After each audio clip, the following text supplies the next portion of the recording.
Well, the border wall obviously is racist. It's to block out brown people from coming to this country. Here they are, the biggest trading partner we have, the country of Mexico. It pumps $2 billion into southern Arizona every single year. It's our largest trading partner, Mexico. And you want to build a wall between you and the trading partner that is pumping billions of dollars into your economy? It's insane. And it's all about race. It's never been about anything else. 1070, obviously a racist piece of legislation. No question, it was against brown people coming into this country and a white minority that will soon be a white minority in the state of Arizona. So, you have to see things for exactly what they are. This is a racist piece of legislation, this wall. And the same thing was a racist piece of legislation, which was 1070. It can't be seen in any other light.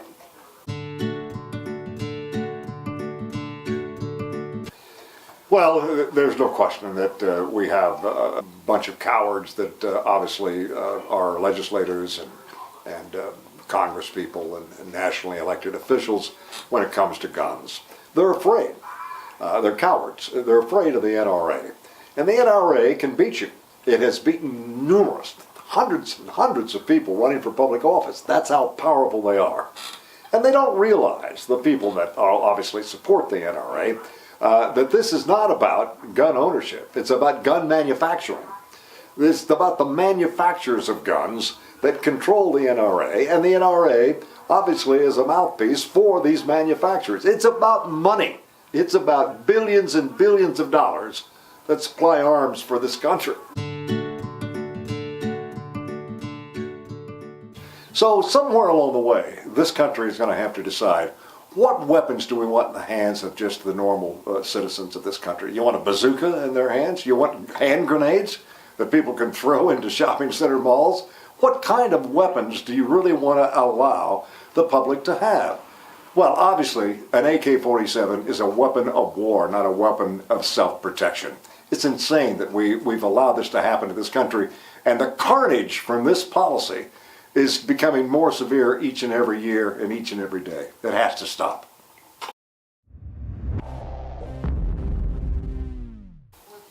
Tax reform is really not going to help anybody in the middle class, certainly not going to help anybody that's struggling just to pay their bills. It's going to help the very, very rich stay very, very rich.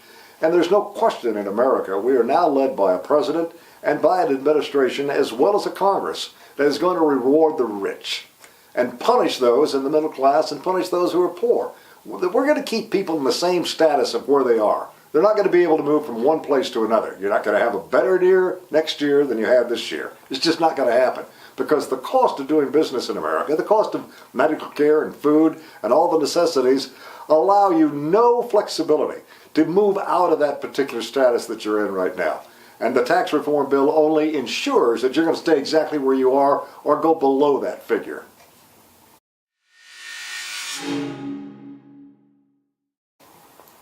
Yeah, our family has been challenged just last year in 2017. My wife had open heart surgery to replace a valve in her heart. She only had 30% blood flow to her heart. She was going to die without this surgery. Although we had supplemental insurance, we didn't have prescription medicine coverage, which we probably should have had. But the simple truth is that without that coverage, we would have been ruined. And there are so many people that don't have that particular additional coverage, and they are ruined by just one medical example that happens to them. Just one medical problem can take a family who's worked all their life to pay for their home, to put their kids through school, to pay their bills, to be absolutely ruined. That's where we are in America. And it's a disastrous policy. We don't have health care for all. We have health care for a few, the few that can afford it. The solution for health care in America is Medicaid for all, single payer. There's no question that we can do that. It'll allow everyone to have adequate coverage. It'll allow people to be able to pay their medical bills, to have adequate health coverage, as well as adequate medical care.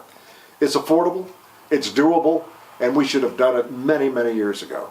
And until we do it, there'll be those who will just simply die because they can't afford health care. They will just die. We are killing a good portion of our population because we can't offer adequate, affordable health care. It's a simple truth. And if we do away with the Affordable Care Act, as the Republicans want to do, we'll have hundreds of thousands of people that have no medical care whatsoever because they'll have no medical coverage whatsoever. It's a disastrous policy.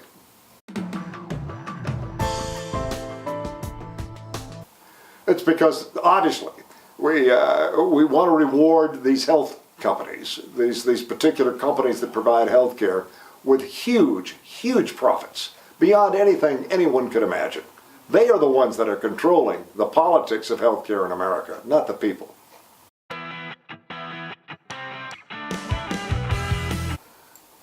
Well, education in Arizona is at a critical stage. We have an administration, a Republican administration, a Republican governor in Doug Ducey, a Republican House, Republican Senate, that wants to privatize public education in the state of Arizona. If they do that, then we will set up a three-tier system of education for all of our young people. One, those that can afford it will get the very best education. Those that can't will get an inadequate education, and those that simply can't afford anything will get no education whatsoever. I mean, we are literally on the verge of a destruction of public education in America, which separates this country from the rest of the world. It is the reason that we have been so successful through many, many generations, through many, many trials, is we had a public education system that educated all.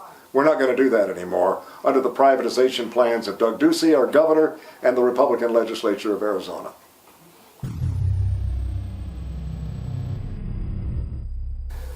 You take a look at this country and you realize that we have a president that you're ashamed of, who makes us ashamed of who we are.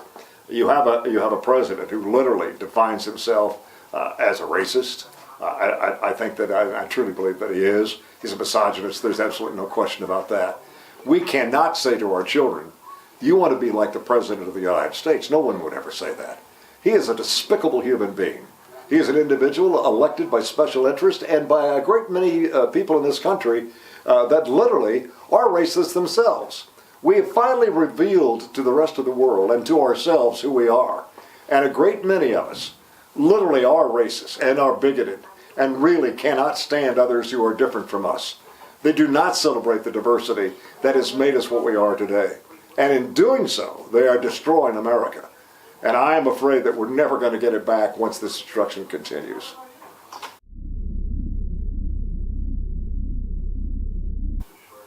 I think the Trump administration has exposed us for what we are, and that is a nation that's divided. And part of that divide is that we have a great number, a very large number of people in this country that do respond to the fear mantra of Donald Trump. It's all about fear. Fear of people that are different. Fear of people that are a different color. Fear of people who wear a different headdress, or people who don't talk like you do. And yet we are a country of great diversity. That's what is our strength.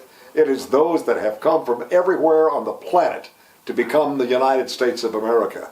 And yet we have now found, and it's always been a part of our political status, of those who would say anybody different than a white majority is a threat to that majority.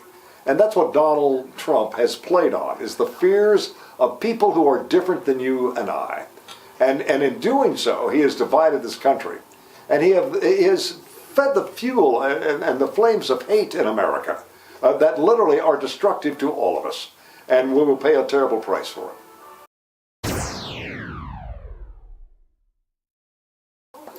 Well, we've literally put billions and billions of dollars into our military, and we're putting more and more in.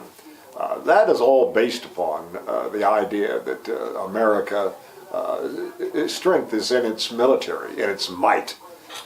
No one that ever took a look at the American history would ever suggest that.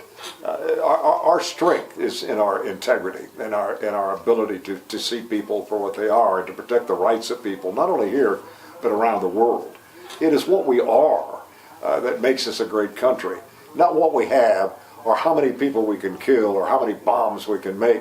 And I think until we absolutely grasp an identity that is truly what we are, and that is one of freedom-loving people who want freedom for all, not just for ourselves, we're always going to be a country that destroys, not builds. And we've seen that over and over again, whether it's Iraq or whether it's South Korea, wherever we've fought our wars in Vietnam or whatever, all we've done is destroy and kill. We've never built anything. Wars don't build things, they destroy things. And we've been great destroyers. And we will continue to be as long as we continue to fund this military at this level.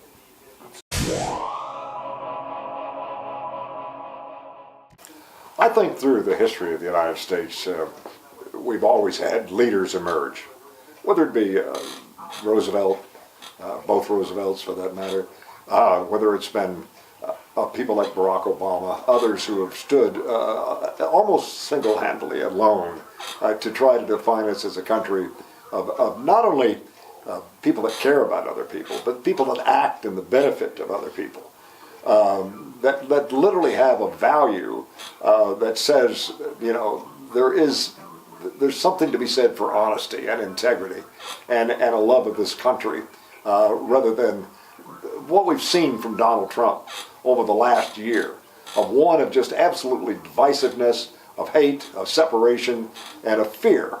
You know, fear is an easy thing to sell. Love and kindness is a little more difficult.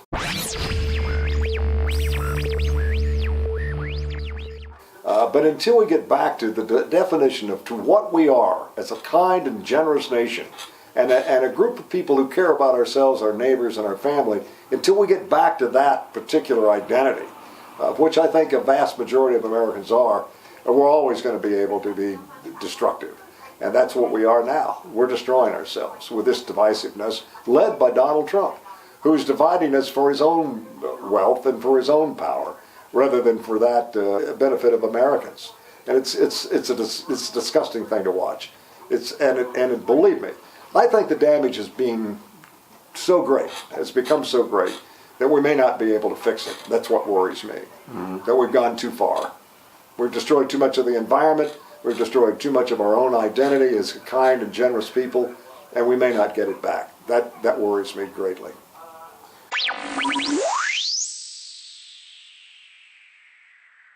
I think Donald Trump cares about himself. You know, I think he cares about his own power, his own ego. I don't think there's anybody on the face of this earth more important to Donald Trump than Donald Trump.